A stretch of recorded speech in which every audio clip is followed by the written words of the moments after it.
Salmo 39, versículo 9. Emudeci, não abro a minha boca, porquanto tu o fizeste. Amém. Há poucas coisas mais constrangedoras, pelo menos para um pai e para uma mãe, do que uma criança birrenta. Uma criança birrenta, ela pensa ter direito a tudo aquilo que ela deseja. Quando ela não recebe aquilo que ela deseja, ou então quando é retirado dela um objeto que ela deseja, aquela criança birrenta faz da existência dos seus pais um inferno metafórico. Se você é pai ou mãe de uma criança assim, você sabe muito bem daquilo que nós estamos falando. O teu filho não se sente nem um pouquinho constrangido em te envergonhar publicamente. A única coisa que importa para o teu filho birrento é receber aquilo que ele tanto deseja, ou então ganhar de volta o objeto de desejo dele que lhe foi tirado. E para o teu filho birrento, o preço de te envergonhar para conseguir aquilo que ele quer de você é um preço pequeno, e ele está disposto a fazer você pagar esse preço.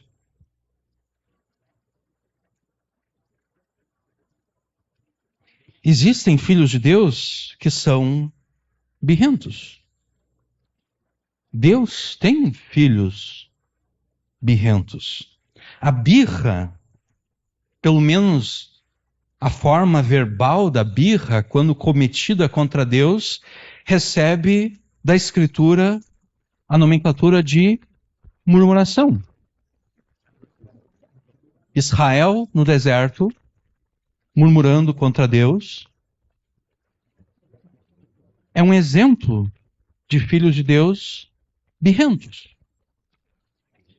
Existem filhos de Deus que pensam ter direito a tudo aquilo que eles desejam. Existem filhos de Deus que, quando não recebem aquilo que desejam, ou quando então lhes é retirado o objeto de desejo, algo que eles amavam, eles fazem birra contra Deus. Eles murmuram birrentamente contra Deus. Essa murmuração birrenta é tal que, se fosse possível, ela faria da existência de Deus um inferno metafórico. Agora, é óbvio que ninguém pode fazer da existência de Deus um inferno, né?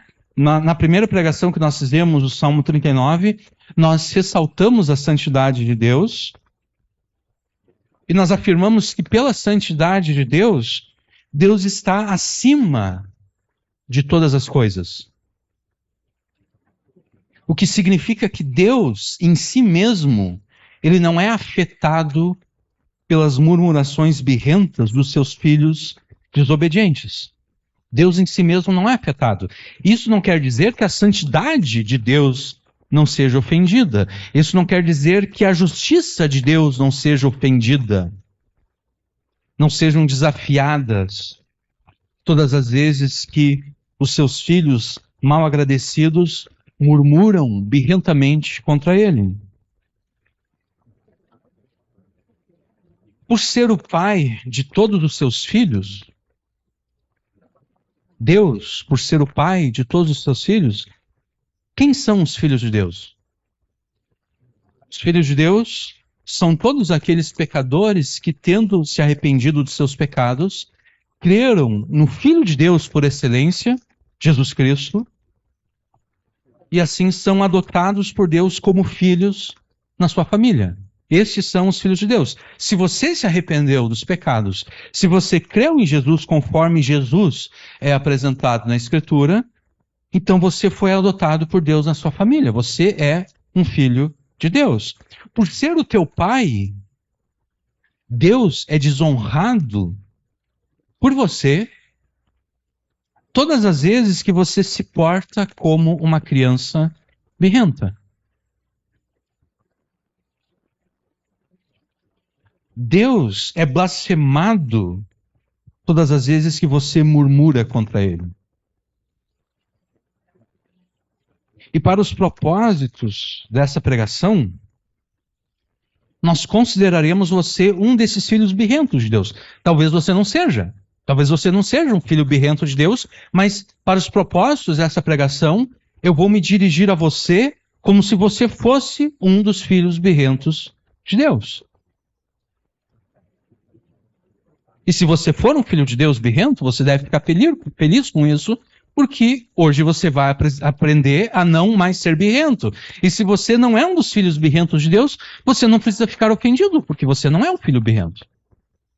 Né? Então, eu vou tratar cada um de vocês aqui como se vocês fossem filhos de Deus birrentos. Eu vou tratar cada um de vocês aqui como se você fosse um dos filhos de Deus que murmuram contra ele. Como foi que você chegou a esse ponto? Como você chegou a chegar a esse ponto de murmurar com birra contra Deus? É fácil entender a tua trajetória. Você, em uma ou mais circunstâncias, você, filho de Deus, desobedeceu a ele. E Deus te disciplinou. Como forma de disciplina, das duas uma.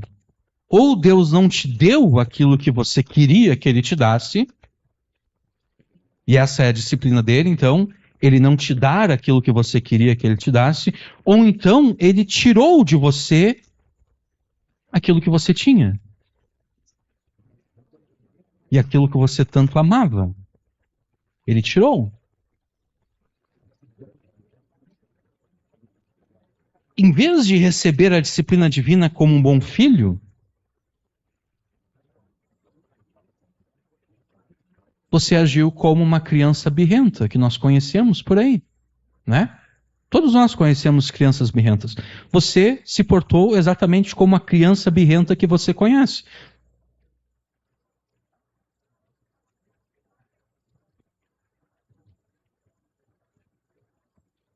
Você começou a gritar, você começou a berrar, você começou a chorar.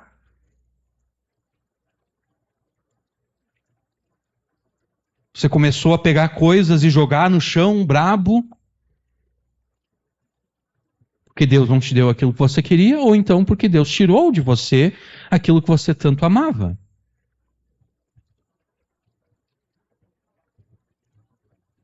E enquanto você estava fazendo esse espetáculo de birra, você dizia, ou pelo menos, se você não dizia, você pensava: quem Deus pensa que é para não me dar aquilo que eu quero que Ele me dê? Quem Ele pensa que Ele é? Ou então, quem Deus pensa que é para ter tirado isso de mim?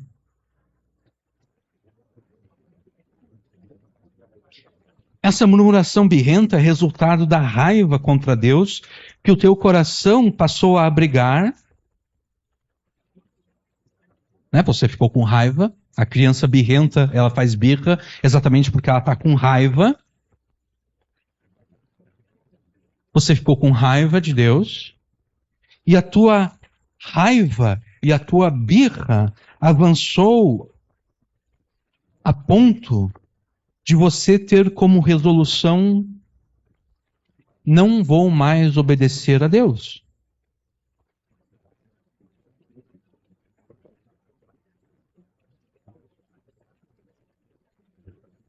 Nós já estamos praticamente no final de fevereiro, né? Há pouco mais de um mês atrás, no dia 31 de dezembro, muitas pessoas fizeram resoluções. Né? Nesse próximo ano eu vou me exercitar mais, nesse próximo ano eu vou cuidar mais da minha dieta. E a maioria dessas resoluções acabaram sendo abandonadas, né? Já na primeira semana de janeiro.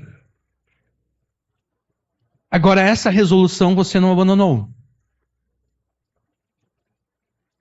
Você firmou a resolução de não mais obedecer a Deus.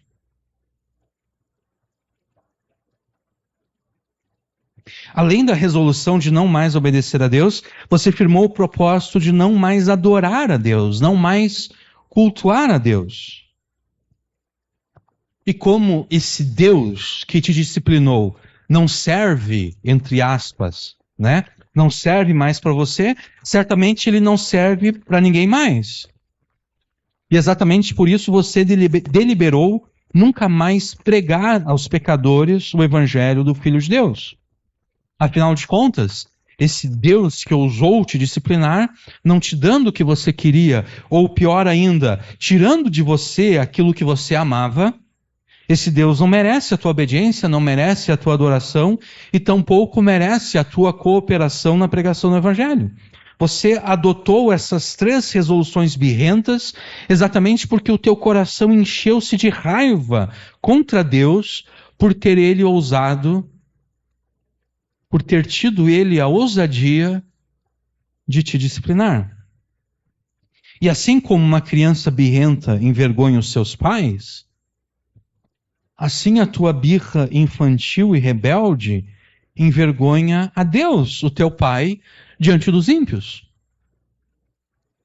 Né? A tua birra infantil e rebelde faz com que Deus se torne motivo de chacota diante dos pecadores. Exatamente como Paulo escreveu no seu argumento contra os judeus, lá em Romanos 2:24, quando ele cita Isaías 52:5, de acordo com a Septuaginta, o nome de Deus é blasfemado entre os gentios por causa de vocês.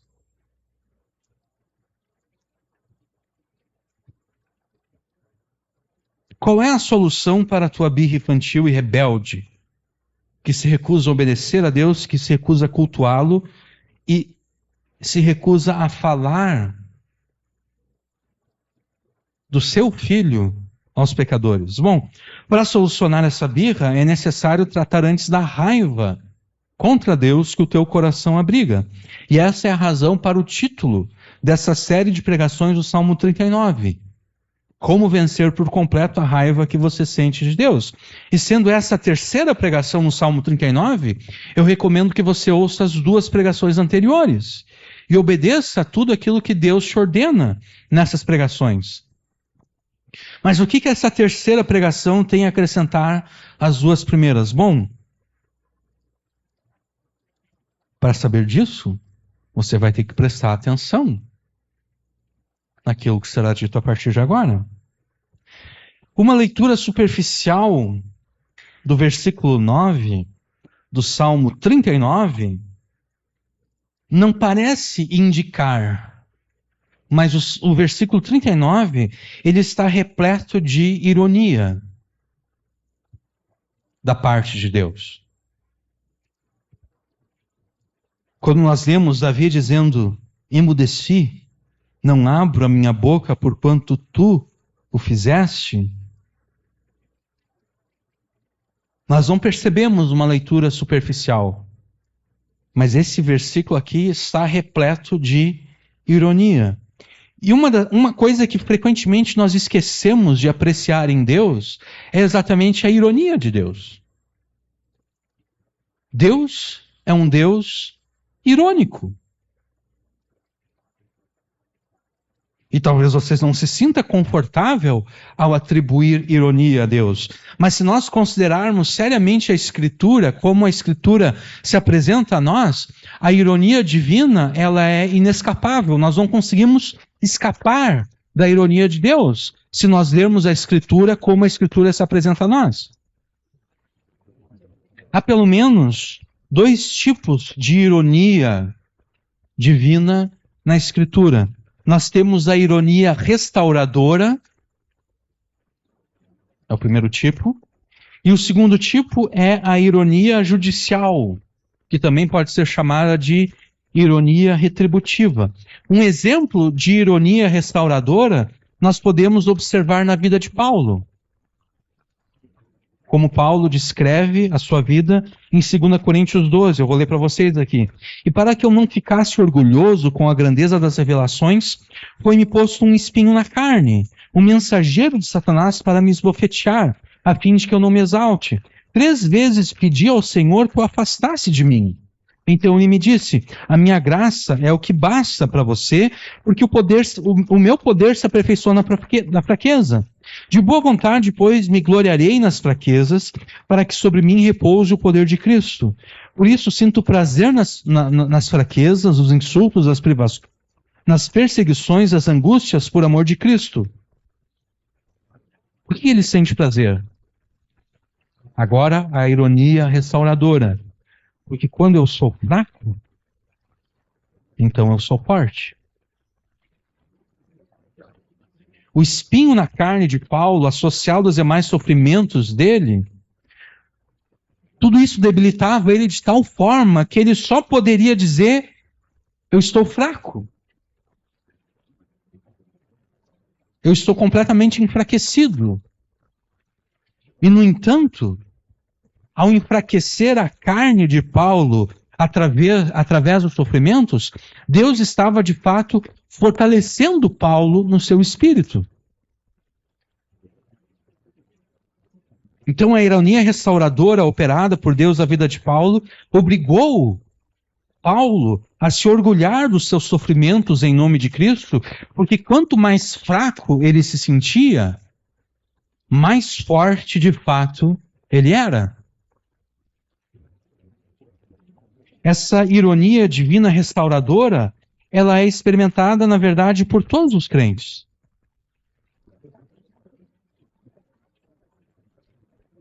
De novo, Paulo em 2 Coríntios, agora 2 Coríntios 4. Por isso não desanimamos, pelo contrário, mesmo que o nosso ser exterior se desgaste, o nosso ser interior se renova dia a dia. Porque a nossa leve e momentânea tribulação produz para nós um eterno peso de glória acima de toda comparação. Na medida em que não olhamos para as coisas que se veem, mas para as que não se veem. Porque as coisas que se veem são temporais, mas as que não se veem são eternas. As tribulações que você enfrenta como filho de Deus, essas tribulações, elas te desgastam. Talvez você agora mesmo esteja se sentindo desgastado por uma ou várias tribulações. Mas à medida em que a tua vida exterior se desgasta pelas muitas tribulações ordenadas por Deus, o mesmo Deus está usando as mesmas tribulações para renovar a tua vida interior. E a conclusão de Paulo é a seguinte: a tua leve e momentânea tribulação produz para ti um eterno peso de glória, que não pode ser comparado com nada que este mundo, o diabo, ou mesmo o pecado possa te oferecer, porque a tua vida interior está sendo renovada.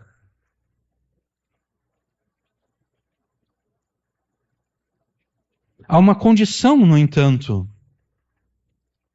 para que a ironia divina restauradora seja efetiva em você e para você. É necessário que você considere e conduza a sua vida não por aquilo que você vê ou sente.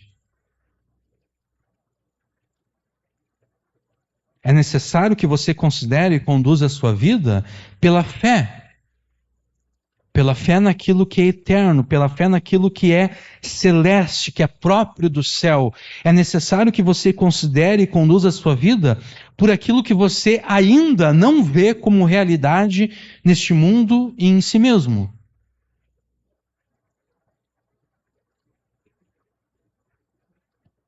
Ou ainda, a ironia divina restauradora só será efetiva na tua vida à medida em que você permanecer fiel e obediente à palavra de Deus em meio às tribulações que te desgastam exteriormente. Mas o que vai acontecer se em vez de permanecer fiel a Deus e obediente à sua palavra, você não fizer isso? O que vai acontecer se em meio às tribulações você não permanecer fiel a Deus? O que vai acontecer se em meio às tribulações você não permanecer obediente à sua palavra? Bom, aí não é mais a ironia restauradora de Deus que vai operar na tua vida. Aí vai ser a ironia judicial de Deus. Aí vai ser a ironia pela qual Deus julga aqueles que são infiéis a Ele e a sua palavra. Vai ser essa ironia que vai operar na tua vida. A ironia pela qual Deus retribui a cada um os seus próprios pecados. É por isso que a ironia judicial pode ser chamada de ironia retributiva, onde Deus retribui a cada um os seus próprios pecados. É possível perceber a ironia divina retributiva em operação aqui no versículo 9 do Salmo 39. Deus, no versículo 9, está colocando em operação a sua ironia judicial, a sua ironia retributiva na vida de Davi. E para nós entendermos isso, nós devemos voltar aos versículos 1 e 2 do Salmo 39. Eu disse: guardarei os meus caminhos para não pecar com a minha língua. Guardarei a boca com um freio, enquanto o ímpio estiver diante de mim. Com um silêncio fiquei mudo, calava-me mesmo acerca do bem, e a minha dor se agravou. Davi, nos versículos 1 e 2 aqui do Salmo 39, ele faz uma espécie de voto de silêncio. Mas por que ele faz esse voto de silêncio? A razão é simples. Deus disciplinou Davi. Davi pecou contra Deus e Deus disciplinou Davi. Só que Davi não gostou de ser disciplinado por Deus. E não tendo gostado da disciplina de Deus, Davi permitiu que o seu coração se enchesse de raiva.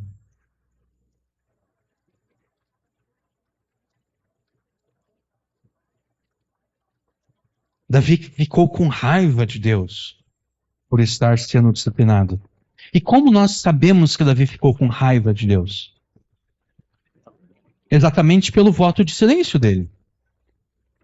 Ele não quer pecar com a sua boca. Por que ele não quer pecar com a sua boca? A boca fala daquilo que está cheio o coração, né? A única possibilidade de nós pecarmos com a nossa boca, com as nossas palavras, é se no nosso coração estiver o quê? Estiver o pecado. Né? Se no nosso coração estiver o pecado, esse pecado vai escapar do nosso coração através das nossas palavras. Porque a boca fala daquilo que está cheio o coração.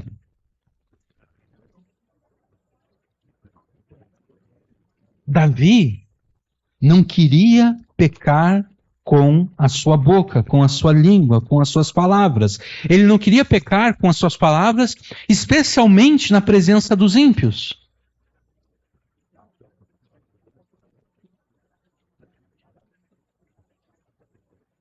Davi não queria abrir a sua boca na presença dos ímpios, porque ele sabia que quando ele abrisse a sua boca falaria daquilo que enche o coração dele.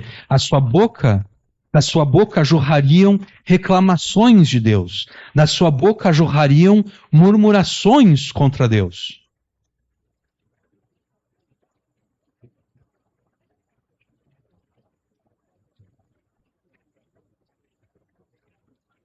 Davi sabia que era apenas uma questão de tempo, até que a raiva que ele estava sentindo se manifestasse. Então, por isso mesmo, ele se precaveu. Ele disse: não, eu não quero murmurar contra Deus. Eu não quero murmurar contra Deus, especialmente na presença do ímpio. Por isso mesmo, eu vou me precaver. Eu vou guardar os meus caminhos para não pecar com a má língua. Eu vou guardar a minha boca com um freio.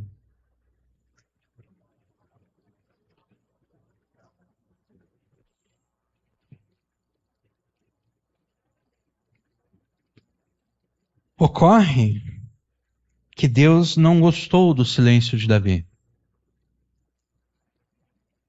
Deus não gostou do silêncio de Davi. Deus não gostou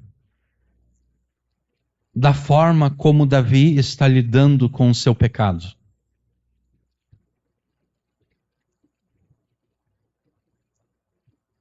Deus não apreciou o silêncio de Davi porque o pecado da murmuração que Davi tanto temia que saísse da sua boca na presença dos ímpios é apenas um pecado secundário e não um pecado primário. O que é um pecado secundário e o que é um pecado primário? Bom, o pecado secundário é aquele que é cometido em função de um pecado primário. A mentira normalmente funciona como pecado secundário. Vamos imaginar aqui um cenário bem trágico, mas ao mesmo tempo bem real. Um homem casado traiu a sua esposa e a esposa pergunta para ele a queima-roupa se ele a traiu. Se aquele homem mentir e disser que não a traiu, a mentira é um pecado secundário, né? A mentira, ela só existe para cobrir o pecado primário, que é o adultério, que é a traição. Se não tivesse ocorrido a traição, se não tivesse ocorrido o adultério, a mentira não existiria. Então imagina só, nós temos um homem adúltero que mentiu para sua mulher. Qual é o problema desse homem? É a mentira ou é o adultério? Qual é o problema principal deste homem? O pecado principal deste homem é o adultério. Porque se não fosse o adultério, não existiria mentira.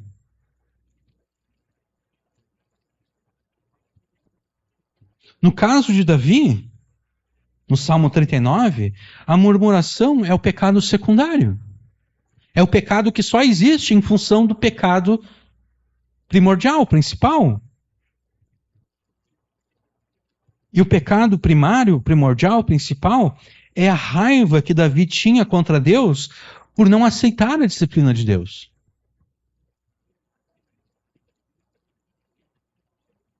Em vez de fazer um voto de silêncio para não murmurar contra Deus na presença dos ímpios, Davi deveria tratar do pecado primário.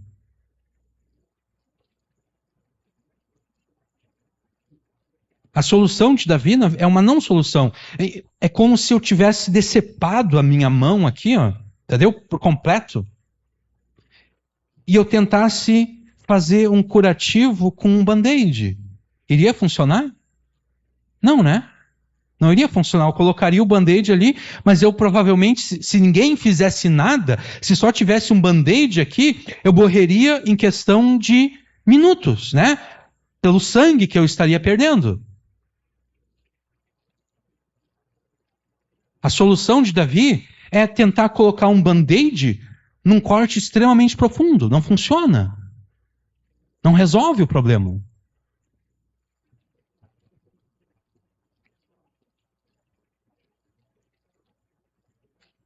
Como Davi tentou uma solução falsa, Deus colocou em operação na vida de Davi a sua ironia retributiva. Se nos versículos 1 e 2 Davi calou-se propositadamente, no versículo 9 Deus obrigou Davi a se calar.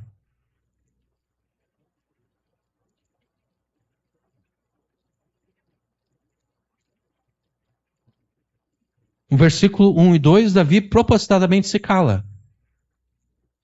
Aí Deus diz, é assim que tu vai agir? Tá bom então. Eu vou dar uma coisa agora para calar a tua boca mesmo. Se tu quer ficar em silêncio, eu vou te dar uma coisa para calar mesmo a tua boca, para te obrigar a ficar quieto, já que tu não quer abrir a tua boca.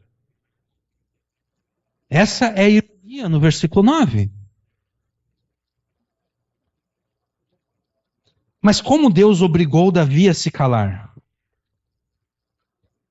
Para entender isso, nós devemos voltar ao versículo 8.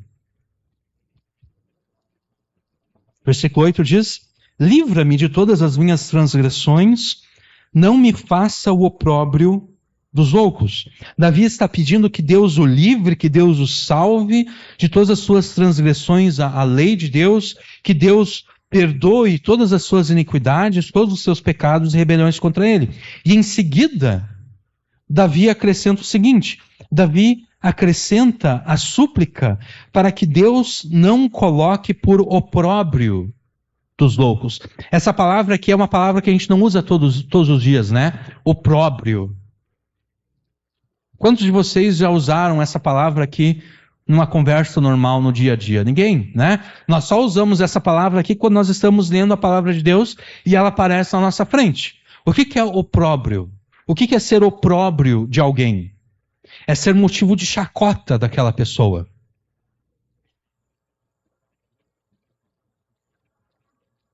Davi está suplicando para que Deus não permita que ele, Davi, se torne motivo de chacota dos loucos. Davi não quer que Deus o envergonhe diante dos loucos. Quem são esses loucos? Esses loucos aqui não são pessoas que têm algum tipo de problema mental ou psicológico, não. Louco seria melhor traduzido aqui por insensato, tá? Quem são os insensatos? Os insensatos são aqueles que desprezam a sabedoria da lei de Deus. Esses são os insensatos. Se você quer entender como aplicar a sabedoria da lei de Deus às circunstâncias mais diversas da vida, você deve ler o livro de Provérbios. O livro de Provérbios pega a lei de Deus e aplica a lei de Deus às circunstâncias mais diversas da vida. O livro de Provérbios extrai e deixa claro para todos nós a sabedoria da lei de Deus. E é por tratar exclusivamente da sabedoria da lei de Deus para a vida prática neste mundo que o livro de Provérbios condena a insensatez e os insensatos. Provérbios condena os insensatos exatamente porque eles desprezam a sabedoria da lei de Deus, porque eles rejeitam a aplicação prática da lei de Deus às circunstâncias mais diversas da vida. Ao transgredir a lei de Deus, ao desprezar a sabedoria prática da lei de Deus para a vida neste mundo, que é isso que é disso que Davi está pedindo perdão, né? É isso que Davi está pedindo que Deus o livre. A transgressão é sempre a transgressão de alguma lei. Nesse caso aqui, a lei de Deus. Quando Davi transgrediu, quando Davi pecou, Davi estava se portando como insensato. Davi estava desprezando a sabedoria de Deus aplicada às questões práticas da vida. Quando Davi fez isso, Davi tornou-se como um insensato. Davi tornou-se companheiro dos insensatos. Companheiro daqueles que desprezam a lei de Deus, daqueles que desprezam a sabedoria da lei de Deus, daqueles que pecam contra Deus. Davi, felizmente, arrependeu-se da sua insensatez. E por essa razão ele confessou a Deus as suas transgressões. Ele rogou a Deus que Deus o livrasse dessas transgressões. E Davi completa a sua oração dizendo: olha, eu não quero que o Senhor me envergonhe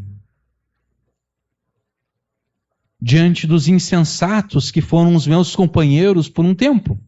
O senhor sabe, né? Aqueles a quem eu me juntei quando eu pequei contra o Senhor, por favor, não me envergonhe diante deles. Não permita que eu me torne motivo de chacota deles. Não permita que eles tirem sarro de mim. Agora que eu estou me voltando para o Senhor.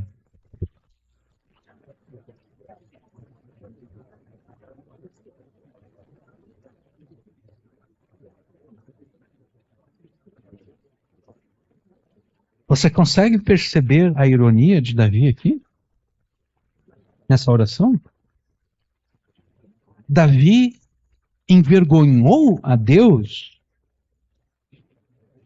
diante dos insensatos, quando ele transgrediu a lei de Deus e juntou-se a eles. Davi envergonhou a Deus e agora Davi está pedindo para que Deus não o envergonhe diante dos insensatos.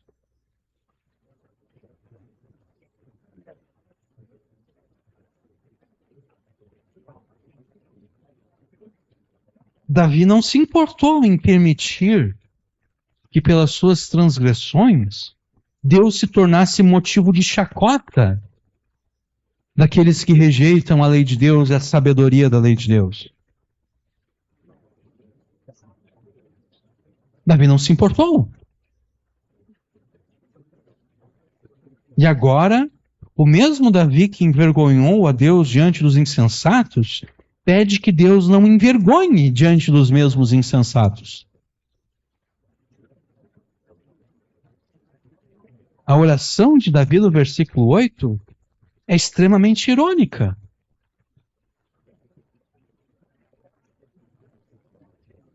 E quando nós classificamos a oração de Davi aqui como irônica, em hipótese alguma, estamos dizendo que Davi orou de forma errada. Não, Davi está orando de forma correta. Davi não errou e nem pecou ao pedir que Deus não o envergonhasse diante dos mesmos insensatos perante os quais Davi anteriormente envergonhou a Deus. Não, Davi não errou e não pecou ao orar dessa forma, porque Davi está apelando à misericórdia e à graça de Deus, que é exatamente aquilo que todos nós devemos fazer. Num certo sentido, todas as orações que nós fazemos a Deus são orações irônicas. Porque nós confessamos nossos pecados a Deus, nós dizemos a Deus, nós fizemos isso contra o Senhor, e agora estamos pedindo que o Senhor não nos trate conforme a insensatez dos nossos pecados. Todas as nossas orações são orações irônicas. A ironia das nossas orações é semelhante à ironia de um réu que diante de um juiz, um tribunal humano, confessa todos os seus crimes. O juiz pergunta para o réu como o réu se declara. Ele diz, eu me declaro culpado. Eu fiz todas essas coisas que estão me acusando e eu fiz muitas outras ainda que eles nem descobriram. Mas eu peço, senhor juiz, excelência, eu peço que o Senhor não me condene. Essa é a ironia das nossas orações.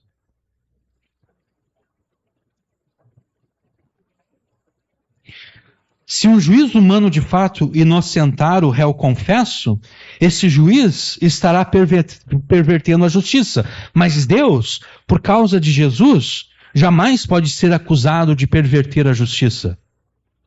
Jesus é a razão pela qual Deus responde às nossas orações irônicas.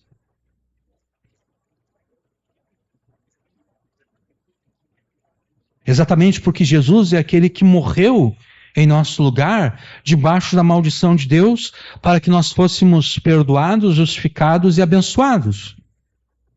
Então Jesus é o motivo pelo qual Deus responde as nossas orações irônicas. Então, a oração irônica de Davi aqui, ela não está errada. Ela está correta. Mas a gente deve perceber a ironia da oração.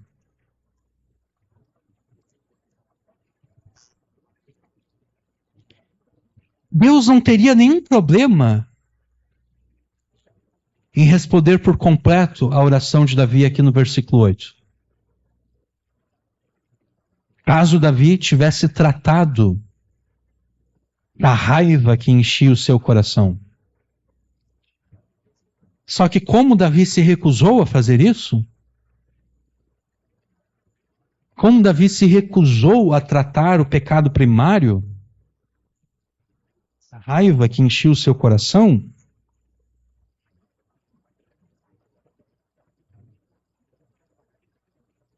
Deus respondeu apenas metade da oração de Davi. Deus perdoou Davi das suas transgressões.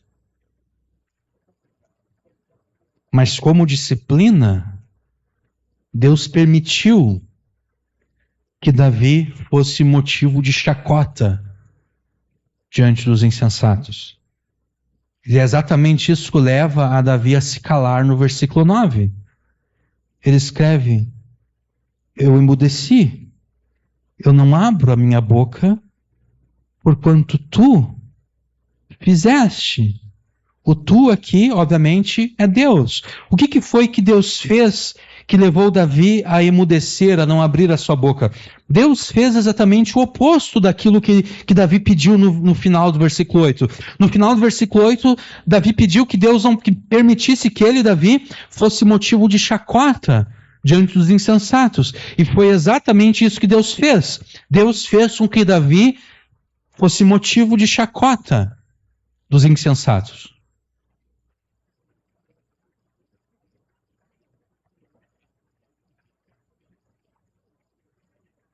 Então Davi se cala.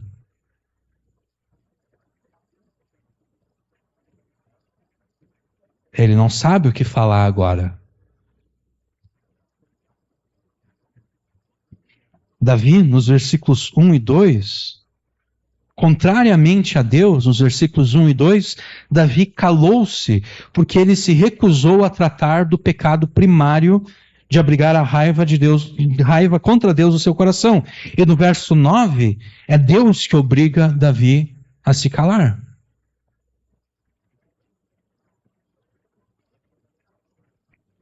O silêncio de Davi nos versículos 1 e 2 é um silêncio injusto, é um silêncio pecaminoso. Porque se Davi tivesse de fato preocupado em não murmurar contra Deus,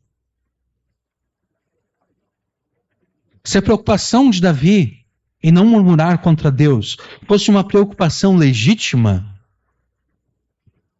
Davi teria tratado da raiva do seu coração.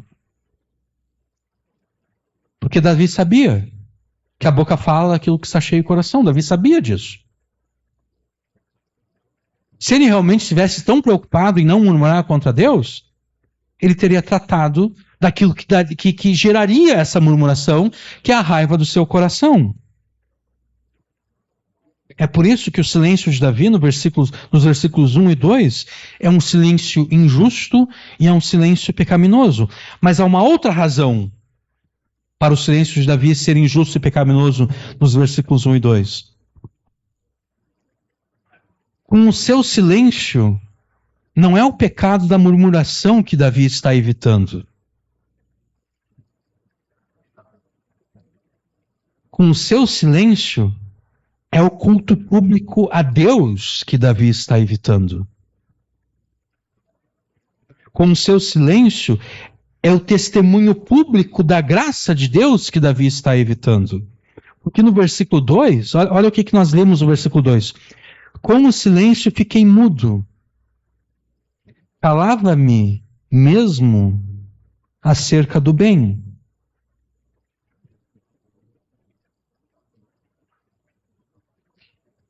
Quando Davi se absteve de falar, para evitar murmurar contra Deus, ele teve que se abster por completo.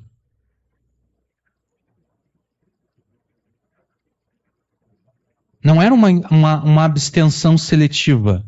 Não, foi uma abstenção completa. Né? Porque ele sabia que se ele abrisse a sua boca, ele murmuraria contra Deus. Então ele não poderia dar uma chance para abrir a sua boca. Davi não murmurou na presença dos ímpios. Mas ao mesmo tempo, Davi também não louvou a Deus na presença dos ímpios.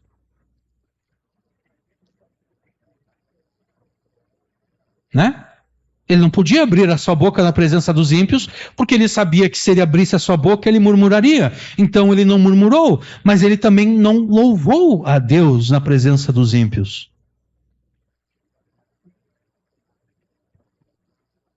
Davi não adorou a Deus na presença dos ímpios. Davi não rendeu graças a Deus na presença dos ímpios.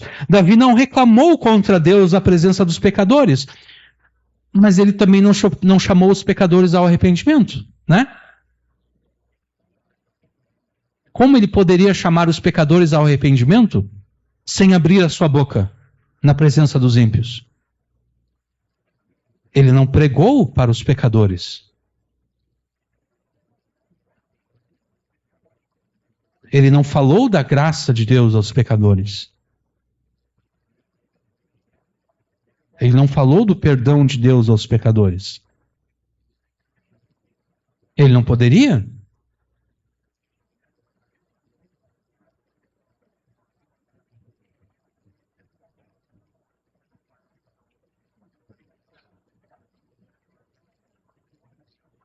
Não cultuar a Deus, não adorar a Deus, não testemunhar da graça de Deus aos pecadores, é equivalente a murmurar contra Deus.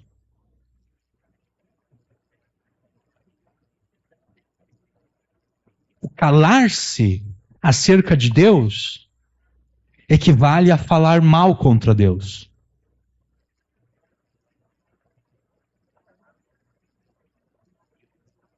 Por exemplo, se alguém está sendo acusado de alguma coisa,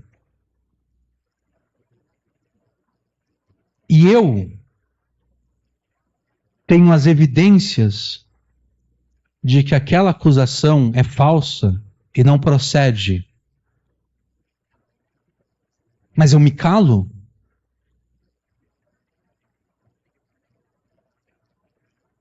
esse meu silêncio é equivalente à condenação injusta, não é? Eu poderia livrar o inocente, eu poderia dizer, não, que ó, eu tenho as evidências de que todas as acusações que estão sendo feitas contra essa pessoa são falsas. Eu tenho as provas. Mas eu me calo, eu não falo nada, eu não quero me incomodar. O meu silêncio é equivalente, é como se eu estivesse condenando aquela pessoa injustamente.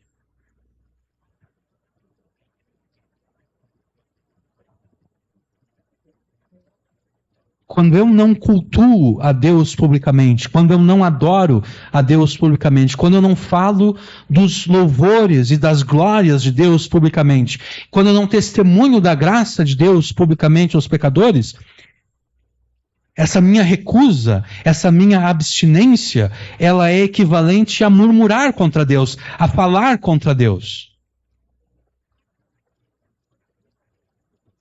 Se eu não falo que Deus é bom, o meu silêncio concorda com aqueles que dizem que Deus é mau.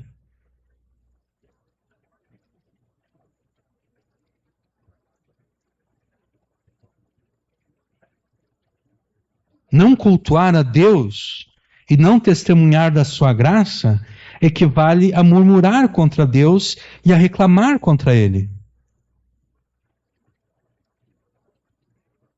Então, no final das contas, Davi não evitou a murmuração.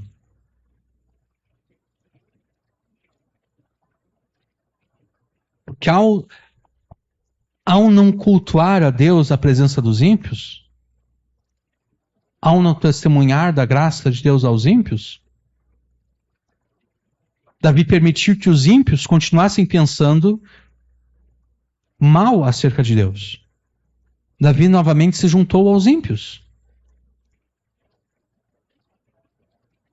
O silêncio de Davi é ele concordando com os ímpios, naquilo que os ímpios falam de Deus.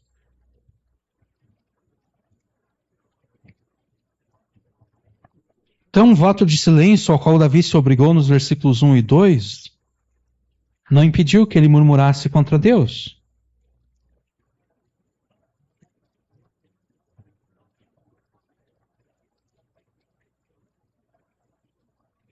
No final das contas,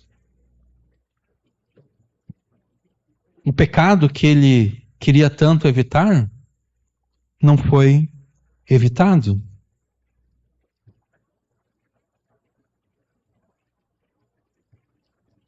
O silêncio de Davi nos versículos 1 e 2 é um silêncio injusto e pecaminoso. No versículo 9, então, Deus dá um motivo justo para que Davi se cale. Deus fala no céu pensando, tu quer mesmo ficar calado? Tu não quer mesmo abrir a tua boca? Então eu vou te dar um motivo justo agora para não abrir a tua boca. Eu vou te envergonhar. Tu me pediu para mim não te envergonhar na presença dos insensatos? Tu me pediu para que tu não fosse motivo de chacota dos insensatos? Pois eu vou permitir que tu seja.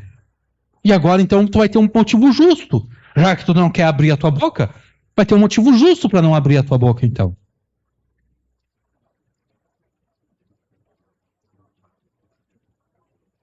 Essa é a ironia retributiva de Deus funcionando na vida de Davi. Fazendo o exato oposto daquilo que Davi pediu a Deus na parte final do versículo 8, dando a Davi um motivo justo para o seu silêncio anteriormente injusto e pecaminoso, nos versículos 1 e 2. Felizmente para Davi e para todos nós, mesmo a ironia retributiva de Deus pode ser revertida por ele em ironia restaurativa. De fato, para aqueles que são filhos de Deus, mesmo a ironia judicial de Deus, mesmo a ironia pela qual ele retribui a cada um seus pecados, mesmo essa ironia, em última instância, ela funciona como uma ironia restaurativa. Porque o objetivo de Deus ao disciplinar os seus filhos nunca é destruí-los,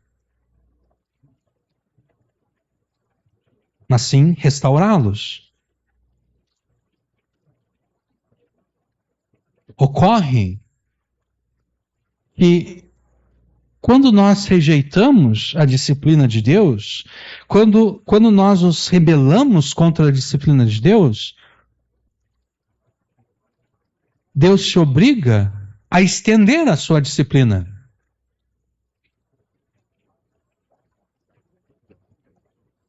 Você castiga o teu filho com 1 semana sem celular, porque ele te desobedeceu.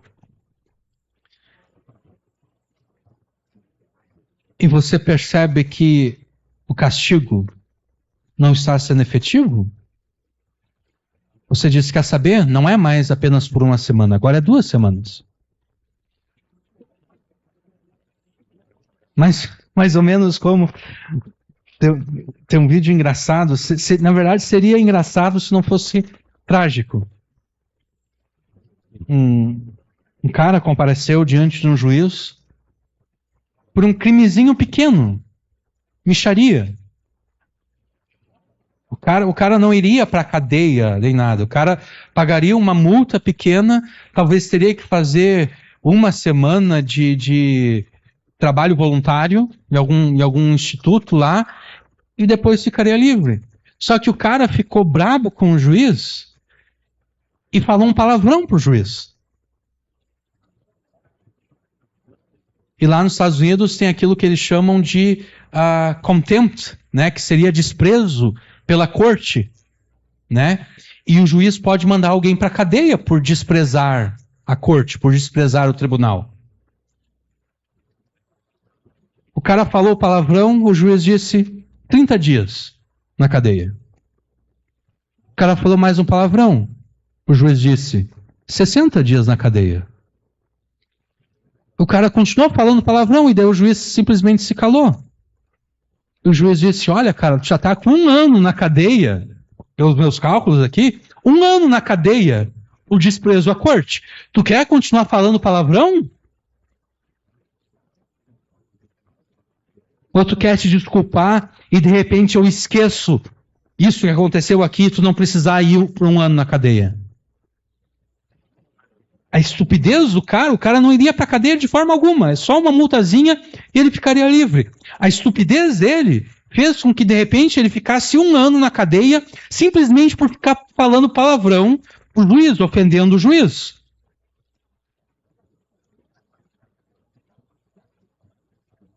é essa mesma estupidez dos filhos de Deus que leva Deus a estender a disciplina dele sobre os seus filhos. Essa mesma estupidez que leva o teu filho ficaria sem celular por uma semana. Essa mesma estupidez que leva o teu filho agora a ficar um mês sem o celular. Essa mesma estupidez que obriga Deus a estender a disciplina. Porque Deus te disciplina, mas você se rebela. Você diz, eu não aceito. Quem é Deus para me disciplinar? Quem é Deus para não me dar aquilo que eu quero? Quem é Deus para tirar de mim aquilo que eu amo? E Deus é como aquele juiz. Deus diz, tá bom então, vamos estender um pouco mais a tua disciplina.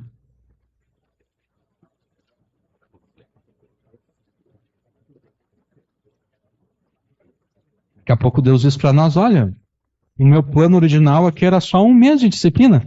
Tu já está em 5 anos de disciplina. Tu quer continuar sendo rebelde contra mim ou tu quer te arrepender? Tu passou de 1 mês para 5 anos. O que tu acha?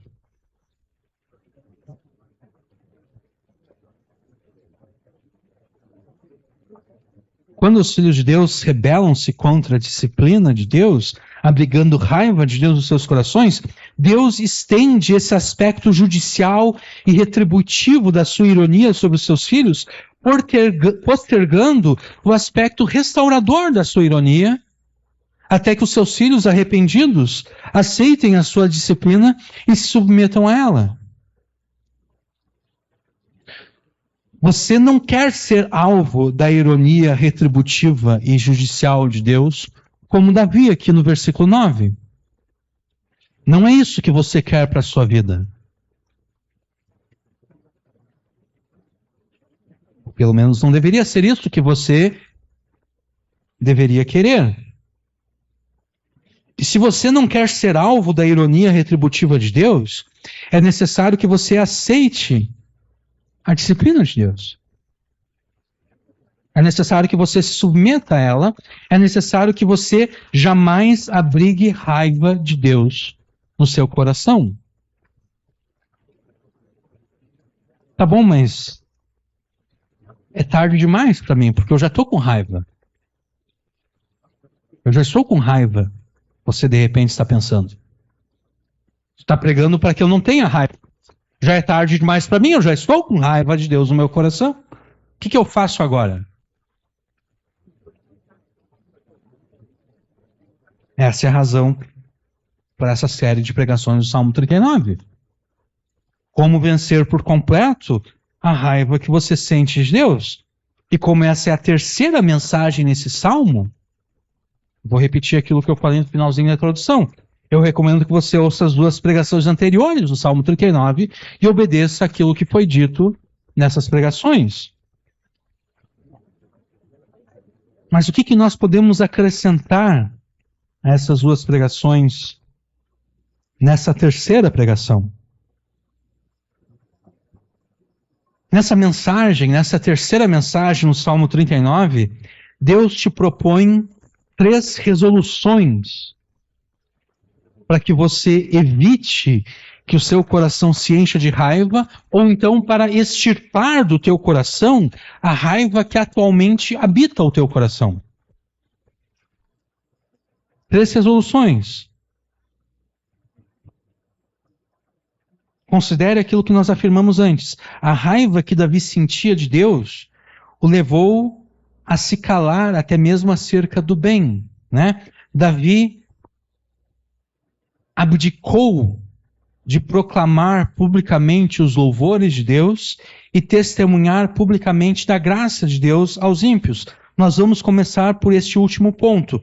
Para que você vença por completo a raiva que sente de Deus, ou para que você evite que essa raiva surja no teu coração, resolva-se a pregar constantemente o Evangelho de Jesus. Primeiramente a si mesmo, e depois aos incrédulos. Tenha como resolução, resolva-se a pregar o Evangelho de Jesus, primeiramente a si e depois aos incrédulos. Talvez você jamais tenha ouvido este conceito de pregar o Evangelho a si mesmo.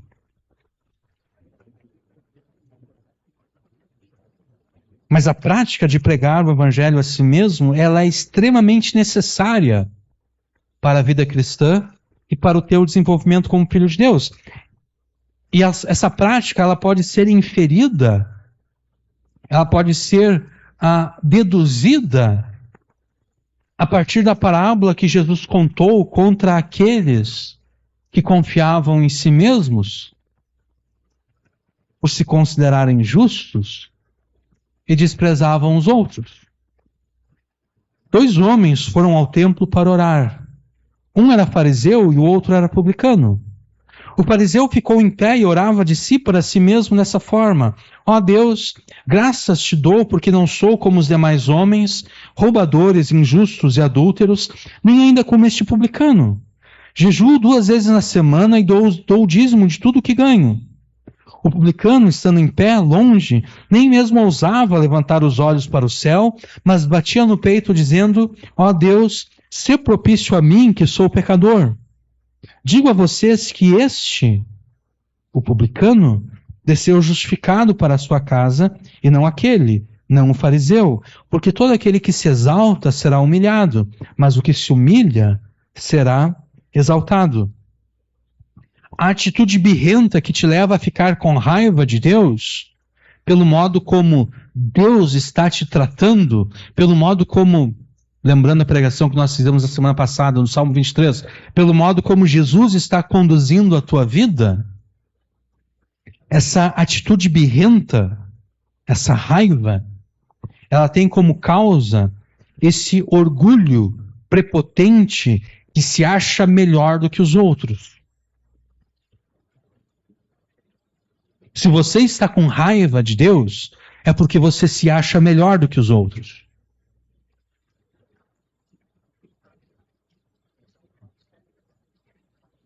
Por achar-se melhor do que os outros, você pensa que está acima do bem ou do mal. Você pensa que está acima das infelicidades e tragédias da vida. Você pensa que os outros podem ser infelizes, os outros podem experimentar tragédias, mas não você. Eu não. Jamais eu. Porque eu estou acima de todas essas coisas. Eu sou melhor do que todas as pessoas. As outras pessoas, sim, são julgadas por Deus, são disciplinadas por Deus, mas eu não. Eu não preciso ser julgado nem disciplinado por Deus, porque eu sou melhor que todo mundo. Eu sou o filho favorito de Deus.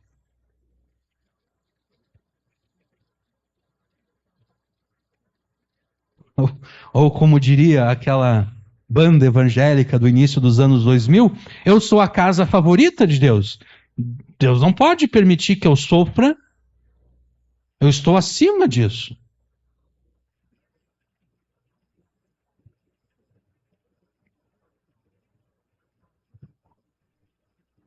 Por achar-se melhor do que os outros, você acha que Deus não tem o direito de disciplinar.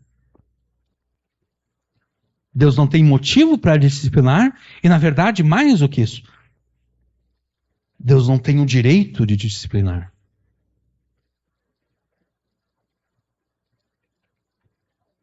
Por achar-se melhor do que os outros, você acha que Deus não pode se recusar a te dar aquilo que você deseja, e você acha que Deus não pode tirar aquilo que Ele já te deu.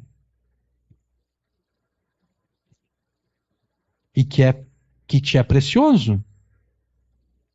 Então, para que você evite esse orgulho prepotente que ameaça encher o teu coração de raiva quando Deus te disciplinar, ou então para extirpar do teu coração a raiva que você sente de Deus por ter Ele te disciplinado, pregue o Evangelho de Jesus a si mesmo. Faça como o publicano na parábola que Jesus contou. Bata no próprio peito e reconheça a maldade e a multidão dos seus pecados.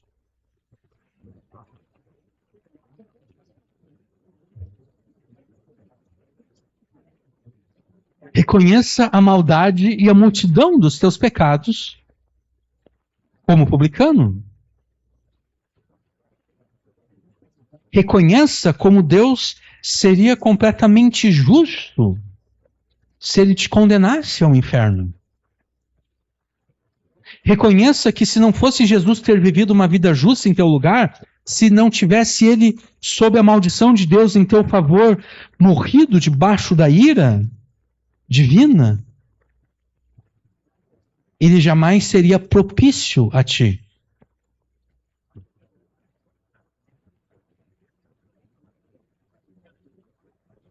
O publicano diz: "Se propício a mim". O que é ser propício? O que ele está pedindo a Deus quando ele ora: "Se propício a mim"? Ele está pedindo que Deus não o trate com ira. Porque propiciar significa apaziguar,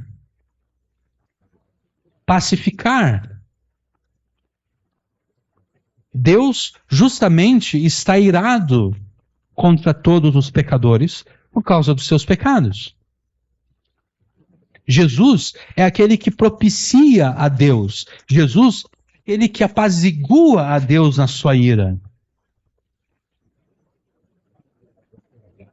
Jesus, com o seu sangue, cobre os pecados daqueles que creem nele, e isso apazigua a Deus.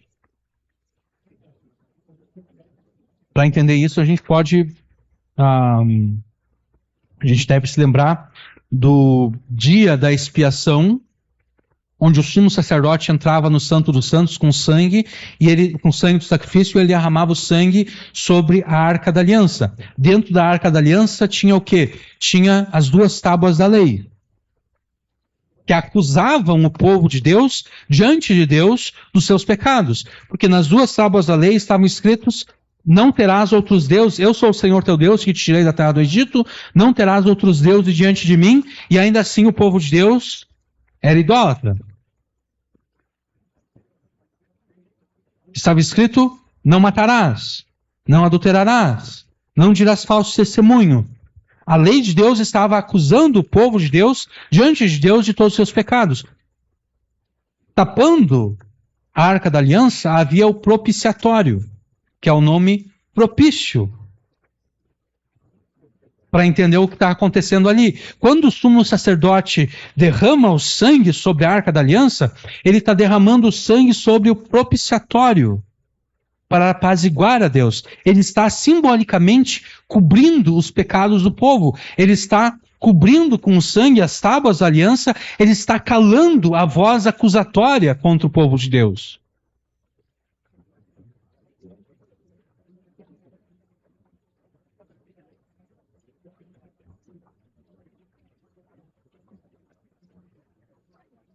Reconheça que foi Jesus que, com o seu sangue derramado na cruz, cobriu a maldade e a multidão dos seus pecados, extinguindo deste modo a ira de Deus que ardia contra você.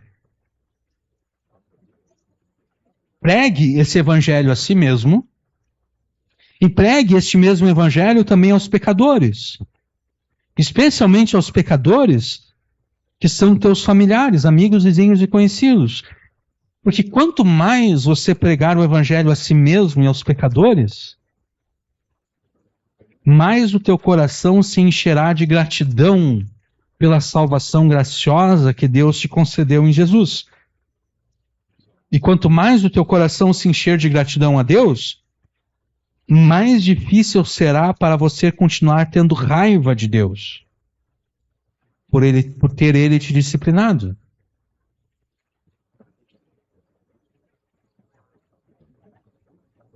Resolva-se a pregar constantemente o Evangelho de Jesus, primeiramente a si mesmo, e depois aos pecadores. Assim você vencerá por completo a raiva que sente de Deus, ou então evitará que essa raiva sequer surja no teu coração. Essa é a primeira resolução. Pregar o evangelho constantemente a si mesmo e aos pecadores. A segunda resolução é: obedeça a Deus, o teu Pai, na presença dos ímpios. Obedeça a Deus, o teu Pai, na presença dos ímpios. Sendo que Deus está te disciplinando exatamente porque em uma ou mais circunstâncias você os obedeceu, como é que você vai demonstrar que está se submetendo à disciplina, se não é exatamente através da obediência a Ele? Né? Confesse, volte atrás nas suas desobediências, desfaça todo o mal que você fez, como nós ouvimos no domingo, né, a pregação acerca da restituição. Eu estava na minha missa, estava vindo retribuição, não é restituição, obrigado. Restituir, né? Eu falei o mal de alguém? O que é restituir? É eu ir lá e consertar aquilo que eu fiz de errado. Né? Eu falei mal do Vitor para o João Batista, o que eu devo fazer? Eu devo chamar o Vitor e devo ir com o Vitor até o João Batista e dizer: olha, Vitor, João Batista, eu menti. Eu falei isso do Vitor. E é mentira. Isso é restituir. Né? Porque quando eu falo mal do Vitor para o João Batista não vai mais olhar para o Vitor da mesma forma. Né? Ele vai olhar de uma forma estranha, desconfiada, pensando o mal agora do Vitor. Eu tenho que restituir o bom nome do Vitor na mente do João Batista, para que ele volte a enxergar o Vitor de novo como ele enxergava antes. Então, volte atrás nas desobediências que você cometeu contra Deus, desfaça todo o mal que você fez, restitua tudo aquilo que deve ser restituído, confesse todas essas coisas e então passe a obedecer tudo aquilo que Deus te ordena na sua palavra. Mas a resolução não é apenas obedecer a Deus. A resolução é obedecer a Deus publicamente. Obedecer a Deus na presença dos ímpios. Obedecer a Deus na presença daqueles que te viram antes desobedecer a Deus. As pessoas te observaram enquanto você estava desobedecendo a Deus. Agora elas têm que te observar obedecendo a Deus. Não tanto para que elas pensem melhor de você, mas para que o dano que você cometeu à honra e à reputação de Deus seja desfeito. Para a glória de Deus, né? Porque nesses tempos, alguém conversou comigo, com o pai, e falou de uma situação em que um crente tinha cometeu um pecado contra o incrédulo, né? E o incrédulo está dizendo o seguinte: bom, para que eu vou me converter a Jesus? Né? Essa pessoa que se converteu a Jesus e me prejudicou?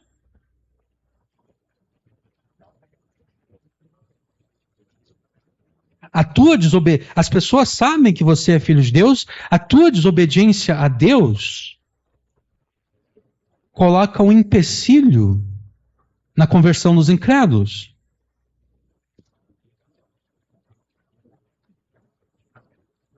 Então agora aqueles incrédulos que te observaram desobedecer a Deus, eles têm que te observar obedecendo a Deus. Não para que eles pensem o melhor de você, mas para que eles tenham uma impressão melhor acerca de Jesus e de Deus.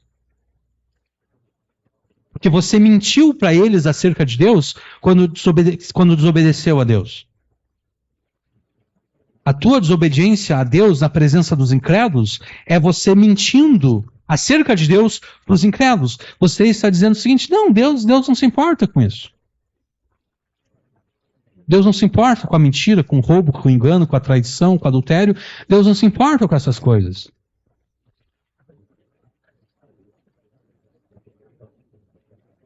Você mentiu acerca de Deus para os incrédulos. Agora você deve desfazer essa mentira, você deve desfazer esse engano. Você deve obedecer a Deus na presença dos incrédulos, na presença dos ímpios. Já que você envergonhou a Deus diante dos insensatos, como Davi aqui no versículo 8, como nós vimos antes, né? Já que você envergonhou a Deus, já que você foi motivo de que o nome de Deus fosse blasfemado pelos incrédulos, pelos ímpios, faça o máximo para desfazer o malefício que você causou à honra e ao bom nome de Deus. Faça questão que os ímpios te observem obedecendo a Deus. Mas não é aquela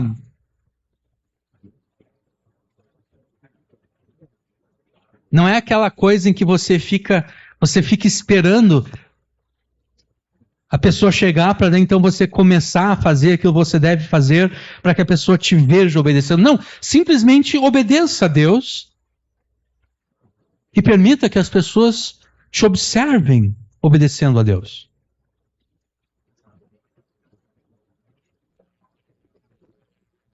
Que aqueles que te viram desobedecer a Deus, te vejam agora obedecendo a Deus. Que foi exatamente isso que Jesus ordenou, né? Vocês são o sal da terra. Ora, se o sal vier a ser insípido, como lhe restaurar o sabor? Para nada mais presta, senão para lançado fora, ser pisado pelos homens. Vocês são a luz do mundo. Não se pode esconder uma cidade situada no alto de um monte, nem se acende uma lamparina para colocá-la debaixo de um cesto, mas num lugar adequado, onde ilumina bem todos os que estão na casa. Assim, brilhe também a luz de vocês diante dos outros, para que vejam as boas obras que vocês fazem e glorifiquem o Pai de vocês que está nos céus.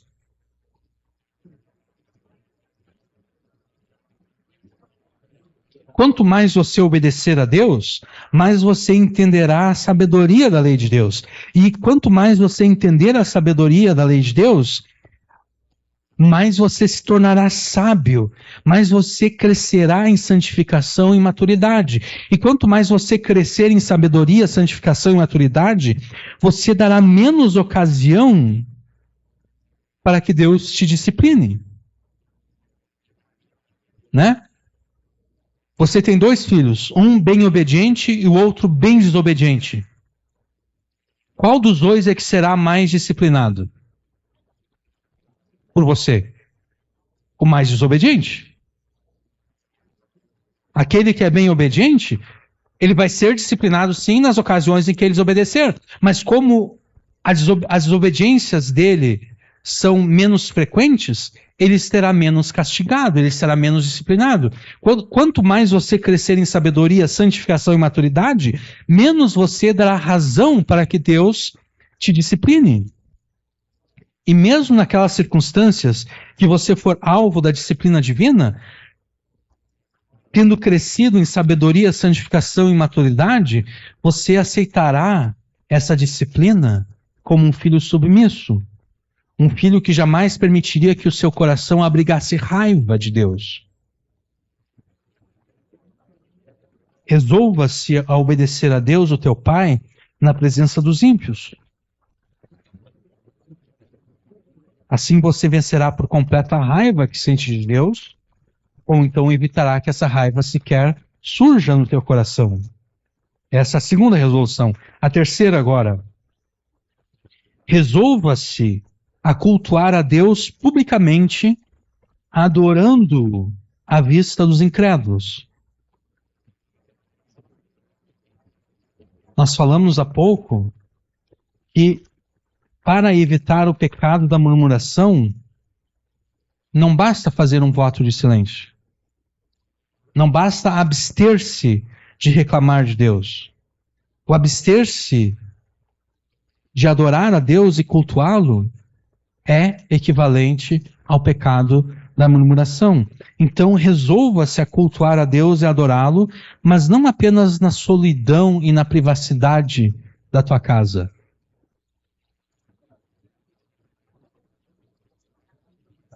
Resolva-se a cultuar a Deus publicamente, adorando à vista dos incrédulos. Por que publicamente à vista dos incrédulos? Por que publicamente? Exatamente porque uma das razões pelas quais o silêncio de Davi, nos versículos 1 e 2, uma das razões pelas quais o silêncio de Davi nos versículos 1 e 2 foi um silêncio injusto e pecaminoso, foi que o silêncio dele o impediu de proclamar os louvores de Deus na presença dos ímpios. Ele se calou acerca do bem, ele se calou naquilo em que ele jamais deveria ter se calado. Logo, você deve sim cultuar a Deus e adorá-lo na solidão e na privacidade da tua casa, mas em adição a este culto particular e privado, você deve participar dos cultos públicos que essa igreja aqui celebra a Deus, adorando a Deus à vista dos ímpios, dos incrédulos. E talvez você esteja se perguntando como eu poderia sinceramente adorar a Deus à vista dos incrédulos e cultuar a Deus publicamente, se o meu coração está cheio de raiva? Como eu posso adorar a Deus se o meu coração está cheio de raiva? Essa é uma pergunta muito boa. Como? Em primeiro lugar, confesse essa raiva a Deus como pecado. Reconheça diante de Deus que você está errado em manter essa raiva, em abrigar essa raiva no teu coração. Em segundo lugar, à medida em que você começar a praticar as duas resoluções anteriores, a resolução de pregar o evangelho a si mesmo e aos pecadores, e a resolução de obedecer a Deus na presença dos incrédulos, à medida em que você começar a praticar essas duas resoluções, a raiva do teu coração começará a ser extirpada.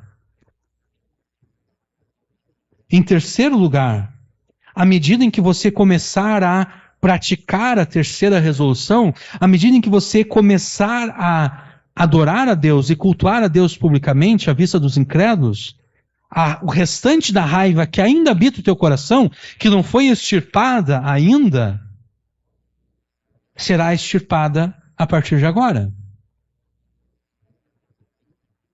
E para que você entenda como isso ocorre, é necessário que nós falemos acerca da idolatria e então do culto a Deus. Se você se recusar a adorar a Deus, se você se recusar a cultuar a Deus, além de se tornar culpado do pecado da murmuração, como nós afirmamos antes, você também se torna culpado do pecado da idolatria. A razão é simples. Deus criou a humanidade para que a humanidade o adore. Isso significa que todas as pessoas, inclusive você, possuem essa necessidade intrínseca, a necessidade de adorar o Deus verdadeiro. Todas as pessoas têm a necessidade de adorar o Deus verdadeiro. Ocorre que com a queda da humanidade em pecado, essa necessidade intrínseca de adoração ao Deus verdadeiro, ela foi pervertida nas mais diversas formas de idolatria. É impossível você não adorar alguém ou alguma coisa, porque você foi criado para adorar e tem essa necessidade intrínseca de adorar e de cultuar. Se você se recusa a cultuar a Deus, se você se recusa a adorar o Deus verdadeiro, você necessariamente adorará algum ídolo qualquer.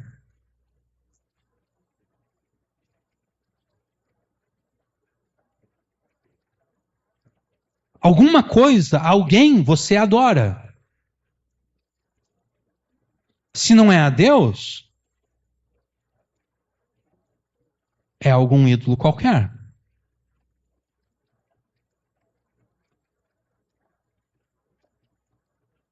É dito que a natureza odeia o vácuo, no sentido de que a natureza sempre faz de tudo para preencher o vácuo. Por exemplo, se eu movo rapidamente a minha mão nesse sentido, eu estou criando um pequeno vácuo atrás da minha mão, né? Porque eu estou arrastando todas as moléculas de ar para frente. Eu estou criando um pequeno vácuo, mas esse vácuo, ele não permanece ali por muito tempo. Ele rapidamente é preenchido pelas outras moléculas de ar que estão ao redor. Tem um vídeo interessante que eu vi no YouTube, que é alguém disparando uma arma de fogo debaixo da água. Quando a bala sai do revólver, a gente percebe a bala carregando a água e a gente percebe se formando um vácuo. Não é uma bolha de ar, porque não tem ar ali. É simplesmente um vácuo. A bala saiu numa velocidade tão grande que ela arrastou a água e criou um vácuo. Só que rapidamente aquele vácuo, ele implode. A água que está ao redor dele comprime aquele vácuo. A natureza odeia o vácuo e o teu coração odeia o vácuo da adoração. Se não é a Deus que o teu coração adora, o teu coração vai achar um outro ídolo para adorar. Teu coração jamais fica vazio.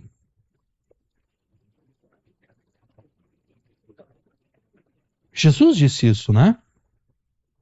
Jesus disse que a geração dos seus dias é uma geração que era habitada por demônios e Jesus chegou expulsando os demônios.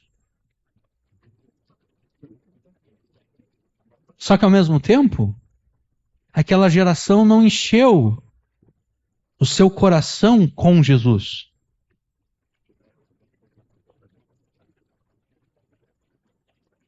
O que ocorre é que o demônio que foi expulso, ele logo depois volta, Jesus diz.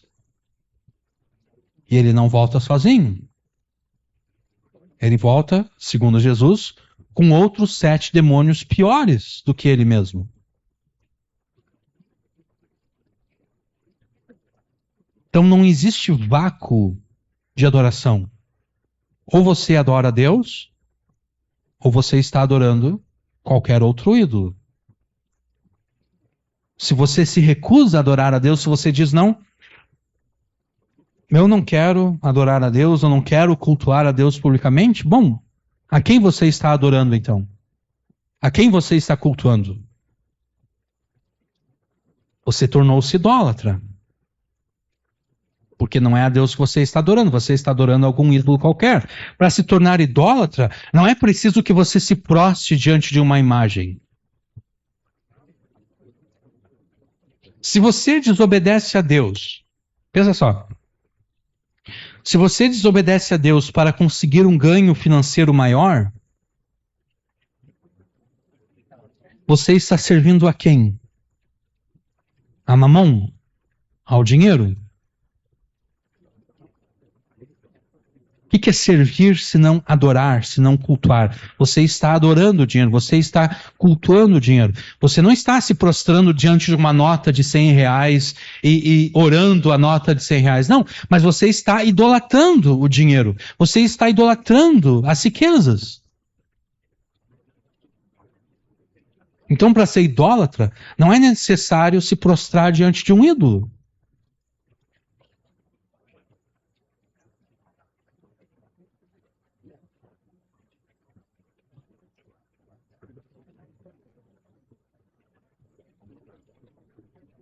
Ao se recusar a adorar e cultuar a Deus, você tornou-se culpado de idolatria, de qualquer outra coisa, até mesmo de si mesmo. Porque a raiva que te convenceu a abster-se do culto a Deus, da adoração ao Deus verdadeiro, é uma raiva ególatra ou egolátrica. É uma raiva que idolatra o ego. É uma raiva que idolatra a si mesmo. É uma raiva que te leva a adorar e a cultuar a si mesmo. E é exatamente por adorar e cultuar a si mesmo que você se acha mais justo e mais amoroso do que Deus. E por isso que você ficou extremamente irado contra Deus, por Ele ter te disciplinado, porque você diz, não, Deus não pode ser esse Deus de amor. Um Deus de amor jamais tiraria de mim aquilo que Deus tirou de mim. Um Deus que é bom jamais faria isso que Ele fez comigo. Se eu fosse Deus, eu jamais faria isso com as pessoas. Percebe? Você adora a si mesmo, você passa a se achar melhor do que Deus.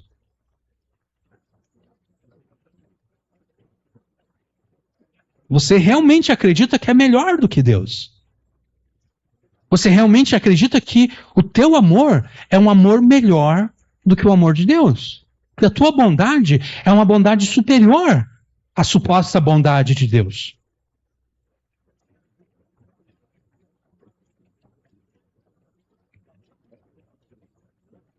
Há pouco, nós tratamos da ironia judicial e retributiva de Deus. Você sabe como a ironia retributiva de Deus age na vida dos idólatras?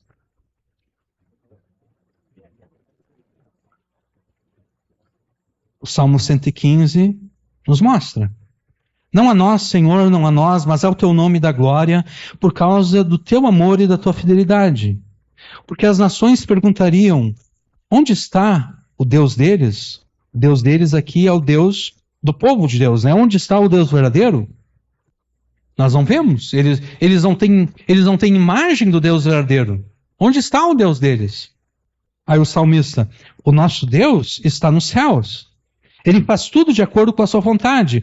Os ídolos deles, os ídolos das nações incrédulas, são de prata e ouro, obra das mãos dos homens. Esses ídolos têm boca, mas não falam. Eles têm olhos, mas não veem. Eles têm ouvidos, mas não ouvem. Esses ídolos têm nariz, mas não cheiram. Têm mãos, mas essas mãos não apalpam.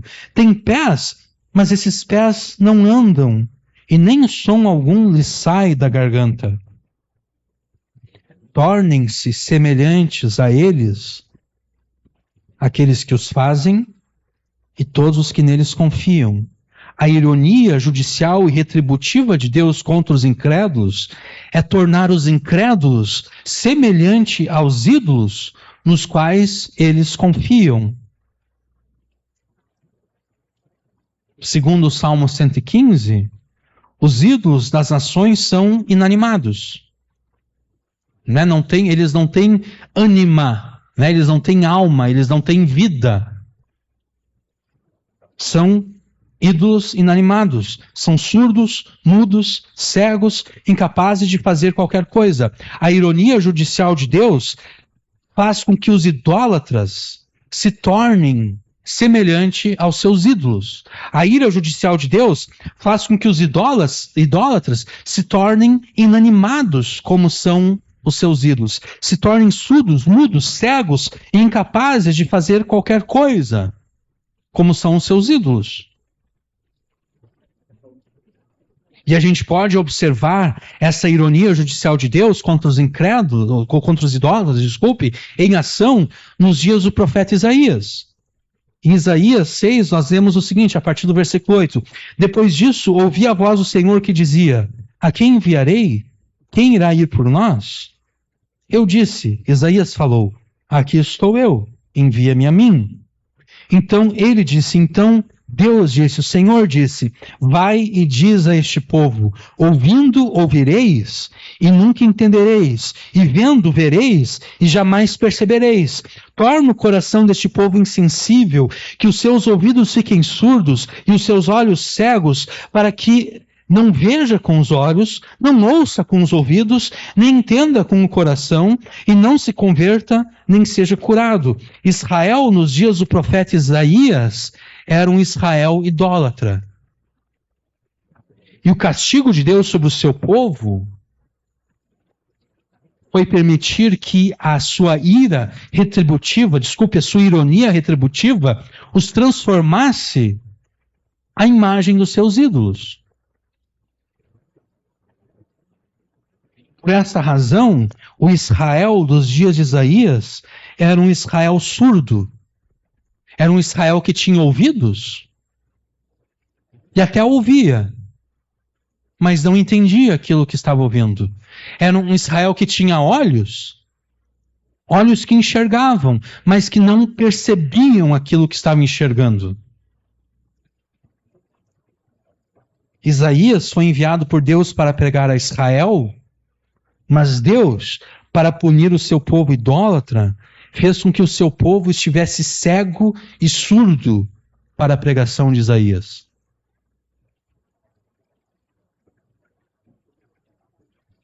Já que Israel amava tanto os seus ídolos, inanimados, cegos, surdos e mudos, Deus fez com que eles se tornassem iguais àquilo que eles tanto amavam, iguais àquilo que eles adoravam. Foi essa mesma ironia judicial e retributiva de Deus que levou Jesus a pregar por parábolas. Os discípulos perguntaram para Jesus: por que o Senhor prega por parábolas? Jesus responde: para que vendo, eles não veem, e para que ouvindo, eles não ouçam, não entendam. De modo que nele se cumpre a profecia de Isaías, que diz: ouvindo ouvireis e nunca entendereis, e vendo vereis e jamais percebereis. Por quê? Porque o coração deste povo se tornou insensível, e com seus ouvidos ouviram de má vontade, fecharam os olhos para que não vejam, nem ouçam com os ouvidos, nem entendam com o coração, e nem se convertam, de modo que eu jamais os cure.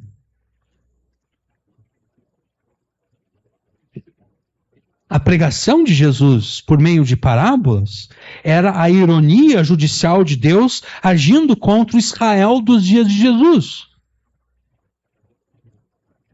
transformando Israel semelhante aos seus ídolos.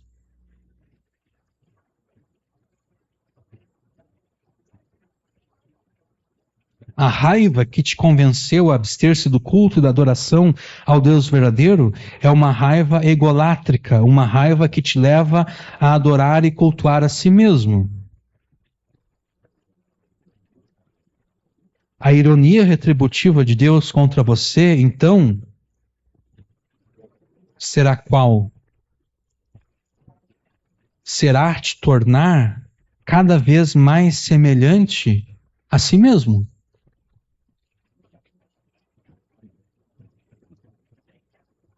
Será fazer com que o teu coração abrigue cada vez mais raiva contra Deus. Deus vai usar o teu pecado contra ti.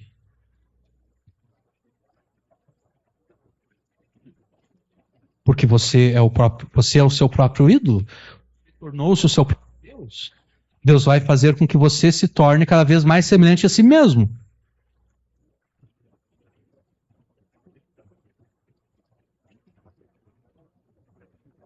Até que você não se importe mais em fingir. Porque por um tempo você vai fingir. Por um tempo você vai fingir que ainda se importa com Deus, que ainda se importa com Jesus, que ainda se importa com as coisas de Deus. Por um tempo você vai fingir. Mas daqui a pouco, você não vai mais se importar em fingir.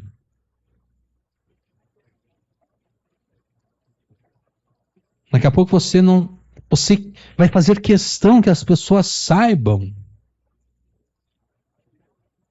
que você idolatra mesmo é a si. O próprio ego. O próprio pecado. De modo que você rejeitará Jesus por completo. Se, no entanto, como Pedro, você sabe que apenas Jesus tem as palavras da vida eterna e não está então disposto a rejeitá-lo, você deve cultuar a Deus e adorá-lo. tanto na privacidade da tua casa, quanto publicamente à vista dos incrédulos. Porque se é verdade, e é verdade, que a ironia retributiva de Deus faz com que os idólatras se tornem semelhantes aos seus ídolos, é também verdade que a ironia restaurativa de Deus te torna semelhante ao próprio Deus quando você o adora.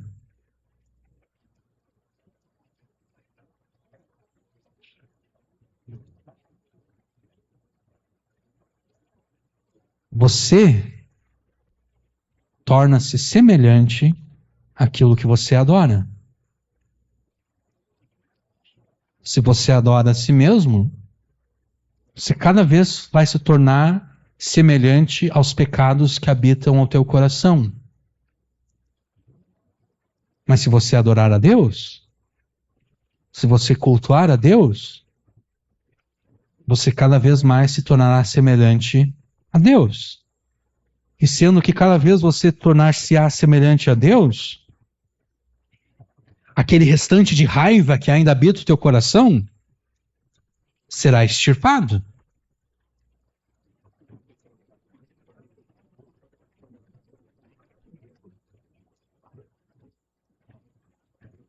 É assim que a tua participação ativa na adoração e culto públicos a Deus impedirá que surja no teu coração a raiva contra Deus, ou então vai extirpar do teu coração a raiva que está lá. Resolva-se cultuar a Deus publicamente, adorando-o à vista dos incrédulos. Assim você, por completo, vencerá a raiva que sente de Deus, ou então evitará que essa raiva surja no teu coração. 3 simples, mas poderosas resoluções para que você vença por completo a raiva que sente de Deus.